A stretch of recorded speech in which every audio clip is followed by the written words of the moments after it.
What happens when we see contradictions or apparent contradictions between, say, Matthew's gospel and Luke's gospel? How do we resolve these?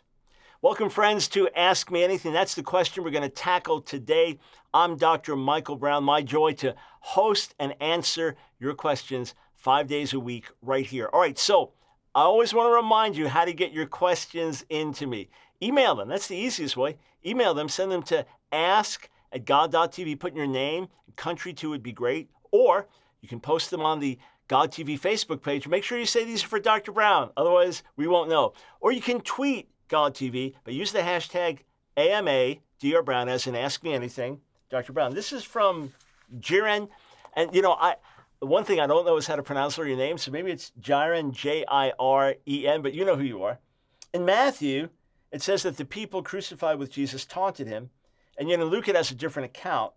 How do I reconcile this, and why are the narratives different?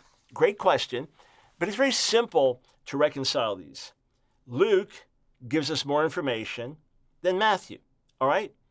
It's that simple. There's no contradiction in the accounts whatsoever. Luke just gives us some more information. So what do we know happens? Jesus is crucified between two thieves. The Gospels agree on that. They don't say Jesus was crucified alone. They don't say there were 6 others that were crucified. It was Jesus, and he was crucified between two thieves. And we know from the Gospels that both of the thieves were taunting Jesus. But as one of them, and this is the detail Luke gives us, as one of them watches Jesus hanging on the cross and suffering and dying and speaking to his Father, he recognizes that Jesus is not guilty, that Yeshua, this one hanging on the cross next to him, is not guilty, and in a moment of time has a revelation of who he is. It's really quite miraculous to see someone go from ignorance to revelation, from darkness to light in a split second of time. But that's the power of who Jesus is and the power of the Holy Spirit working in his life. So Luke tells us that this one repented and was received by the Lord. If you'll read the 5 books of Moses, you'll see that there are times that it mentions Joshua and Caleb together saying we can take the land. Other times it just mentions Caleb, but Caleb spoke out. So in one account, they're highlighting one thing, in another account, another.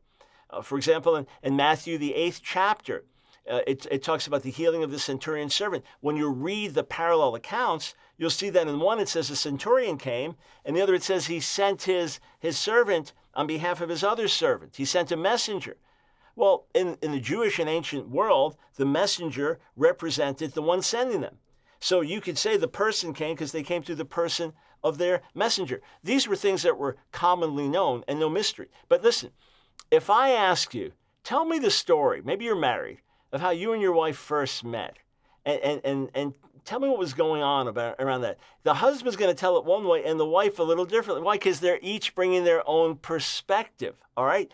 You do that with eyewitnesses of a crime. All right, there's been, a hit-and-run accident on the street. Someone rammed into a pedestrian and kept going. And the police interviewed different people, and each one gives their accurate account, but from their unique perspective, all right?